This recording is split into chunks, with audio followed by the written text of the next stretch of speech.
morning, guys. Sentinel has completed their roster. They're the new team taking over 100 Thieves, and it's time to go over the impressions and expectations. So who's joining? Impact, Ombak, Dark Wings, Rahel, and Hui. And then they have Coach Golden Glue, and we don't know if there's any additional coaches, which hopefully there is, but if it's just him, he has managed before, and it was impressive that he was able to manage before, but I would not prefer just having a solo coach, to be honest.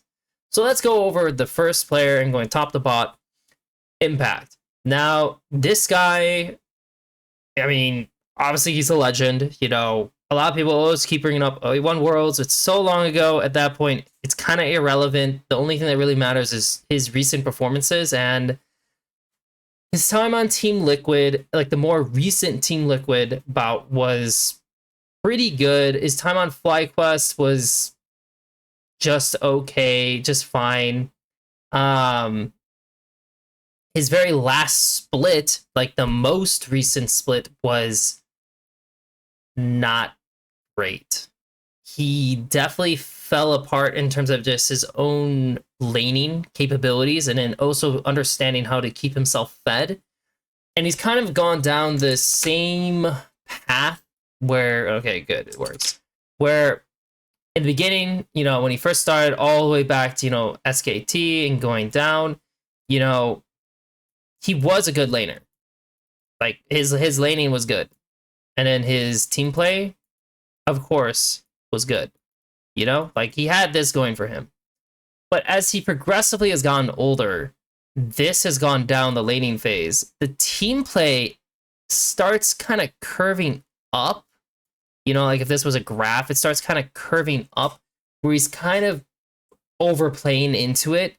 And of course, like it does give him high impact. Like literally like his name. Ooh, can't see that. Put it here. Obviously his impact is like higher, right? Because of it. But due to what he's doing, his own individual strength is dropping in the game. He's not farming as much.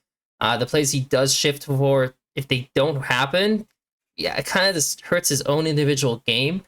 And top lane, like you have to lane well. Like you can be a guy who assists the team, but if you become too much of that, teams will just take advantage of it very easily.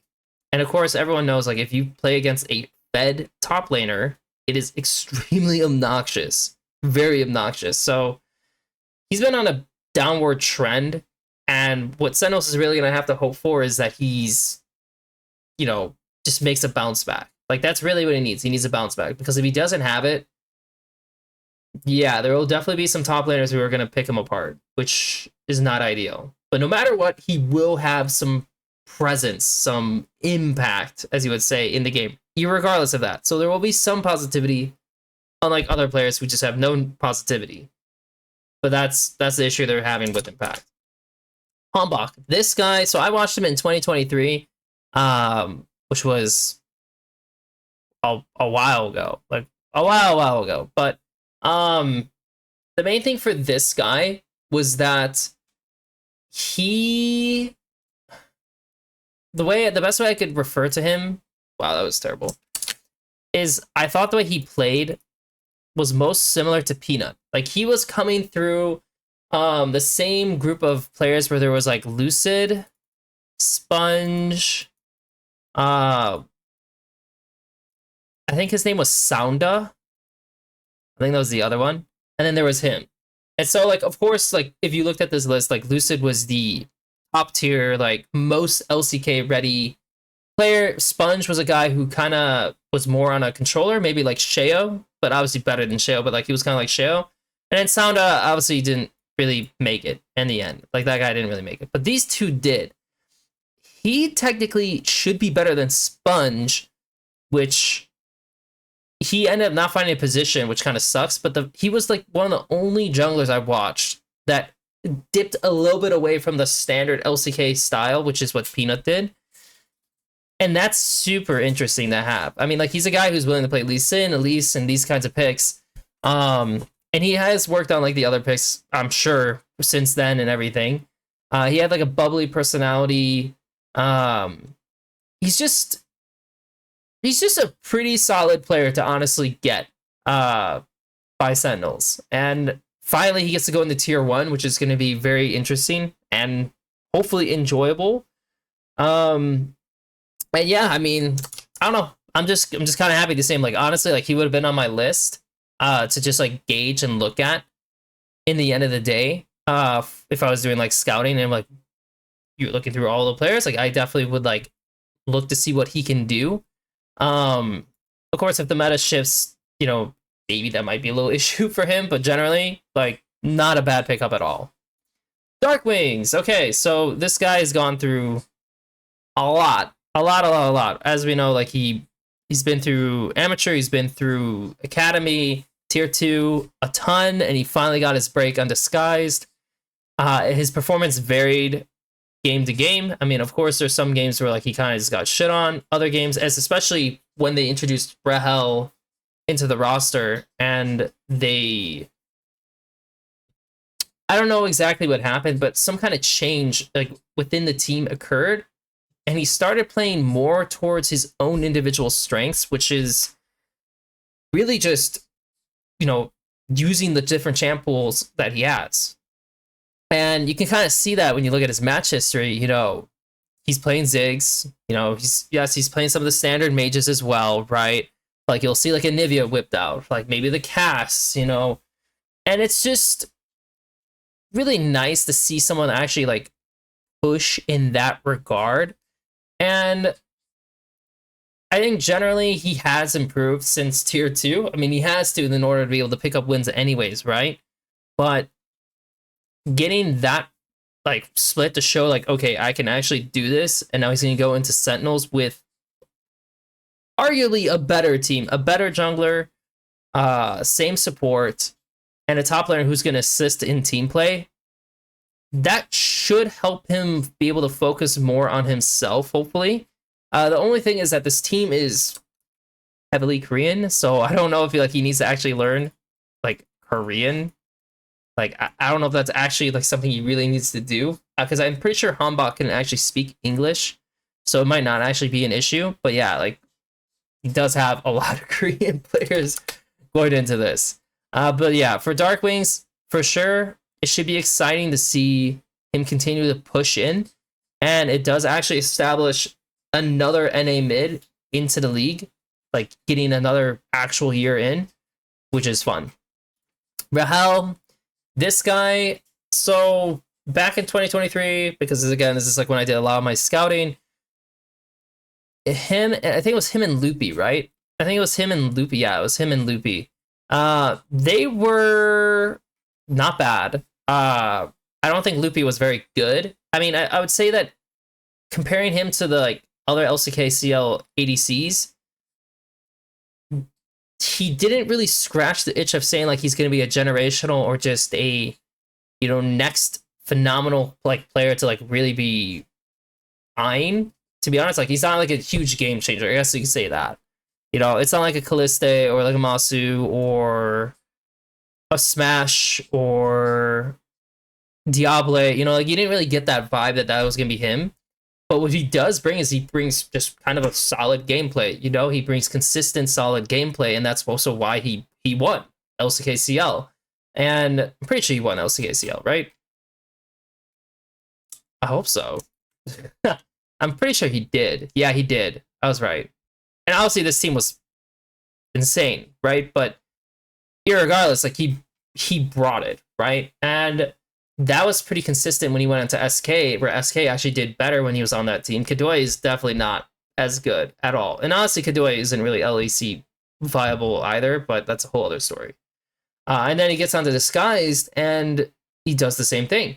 And so for Sentinels, having someone who just gives consistent performances, because impact can be varied, Dark Wings isn't there yet in consistency. So you need a carry spot that's always going to be present. And like I think one team that definitely has that, and I know a lot of people don't like Hans, but like I think Hans has been very consistent in his performances for G2. Whether you could say like, oh well, he doesn't reach the same highs as some other team like players, yes, that's true, but at the same time, it's just, you know what he's going to bring, and it's typically better than the majority of other players that they could get. And so that is Rahel. So this is a pretty good pickup. And then we have Hui, who, yeah, again, he's been through a ton. I think for me, at the start of DSG, I thought he was their best player. Like that was my feeling. And I know some people will say like, oh, it was Castle, but like, no. Like Castle's problem is something completely different, which will eventually I'll get to the roster that he's on in a different video. But in the beginning, for sure, when they were on DSG, I think he was their best player. And I think the reason why he was the best player is just that he knew what to do on the map. Sometimes it didn't really work out, and he did his best in lane. Again, didn't always work out. It wasn't like his pairing was like with Jerry really worked out either. So there's ample reasons, especially, you know, again, they also had Abadage, not the greatest. But whatever the case is, you know, finally he gets a better AD, and then he can actually stretch his muscles. You know, he adds a lot to strategy side, the team decision making, and that is kind of good enough in a way. You know, like this roster doesn't necessarily need to be just blasting away in terms of just outplaying. Like you can and outplaying in like just fights, right? Like you can definitely make headway in your macro and just kind of being in better positions that gives you advantage going into the fight. That is enough to win it anyways. And that's probably what this roster is gonna be a little bit like. And so for the pros, to me, for the roster as a whole, is, you know, it's probably gonna be team play. I mean, wow, I wrote that so poorly. But so I think team play is gonna be a big one. You know, it's something that Hui and Impact both will bring. I think Dark Wings is progressively getting better at it. Again, Rahel is a consistent member who will do what he needs to do, and Hambach is a guy who likes to push the game forward. And so like we have team play, but then also they might have decent pacing. You know, I'm kind of curious because I haven't watched Hambach in a little bit, but if things do go the way I think they could go, they might be in a fun, exciting team making things happen that gives them the pacing to kind of take over against weaker teams. Against good teams who like hold it down, it won't be nearly as good, but against any team that's weaker, and this was something that, oh boy, what was the team called? It might have been Koi when they existed in ERLs. It was whatever the team that had Mern and Isma, Supa and Alvarn. Is that his name? But that team, you know, which basically like Mad Lions just got, they played a very high pace style, and it crushed pretty much everyone that again was weaker. And so if that's the case, again, sounds great. For sure, like, you know, their balling is definitely a positive. I mean, it's a returning balling that like can continue to grow their synergy and like play with each other. And they also have a returning mid laner, so like support mid will know what they want to do. And they definitely will have, hopefully, you know, I say team play, well, hopefully they have interesting strategies, because again, they have certain players who are very outspoken and help drive like strategic talk in reviews, outside reviews, and all this. And those are the things that I think are exciting. The things that might not be the best is certain, you know, team fighting like executions. Like this could be an issue per se if players are just not playing up to their standard. And of course, you know, you play against certain teams like 100 Thieves who just like heavily depend on that. Yeah, that's gonna be a problem. So hopefully like that isn't a problem as a con, but if it is, it could get really obnoxious. They also have some possible inconsistencies. Wow, I cannot write today. What am I writing here? Inconsistency.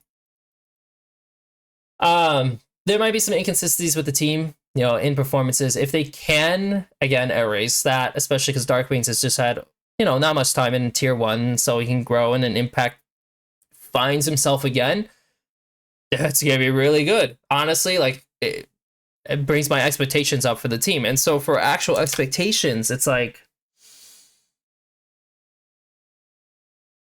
right now, we have C9, TL, SR as kind of the expected top 3, for teams that are bringing in vets, returning players, and can kind of easily build off from where they were, like, from last year. And since it's a slightly new roster, I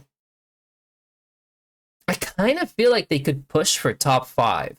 I don't know if they can push for top 4, but it's not a bad roster. And, like, if things go through well,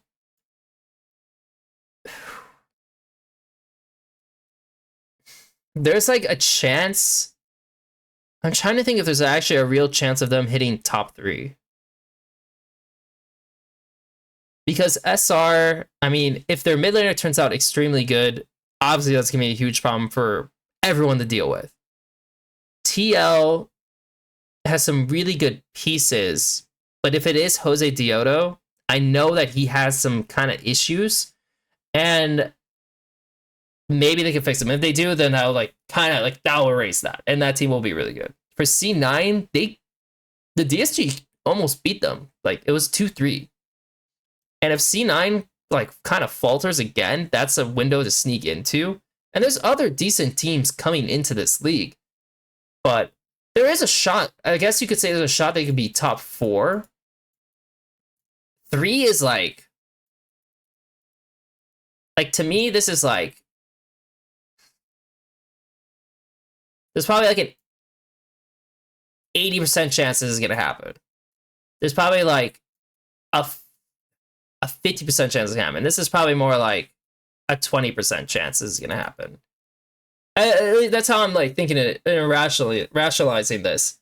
Because there's some other rosters that you have to look at, because Dignitas might end up having a decent roster with Photon and Ignar already in place, and if they get FBI, and then you kind of figure out those last 2 pieces, like they're reasonable pieces, that's probably a contesting team to these guys. So, but I do think like what they have is not bad at all, and so like this should be pretty reasonable. Top 5, top 4 could be in the works, and top 3 is much harder, but it's not like it's a 0% chance. And so overall, I think Sentinels did a pretty good job, to be honest, with what they did. I mean, you could compare, is Brahel Hui better or worse compared to Ayla FBI? Was that even an option they were considering? I don't think it was. Because it looks like there's like really nothing that I could tell from this that was the case, but it was a perfectly fine route to go in the end. Like, if you didn't want to do Ayla like FBI, like, this is actually a perfectly fine route to go. It's just the coaching staff aspect, and if Golden Glue, who was handling just rookies and now he has a bunch of vets, can do the same thing, that will, I guess that would be the difference. I guess in the end he did have River, FBI, Ayla, and Dokla. I guess he did have a decently heavy vet team. So I guess that doesn't matter. I know Impact's a lot different than the vets he had. Impact is way different than the vets he had. But regardless, they're just doing an entrance, right? And as an entrance, I think this is a pretty good entrance. So everyone should be excited for Sentinels. I think this was like a fun team to watch. And it actually coincides a little bit to what Golden Glue worked on 100 Thieves. So cool.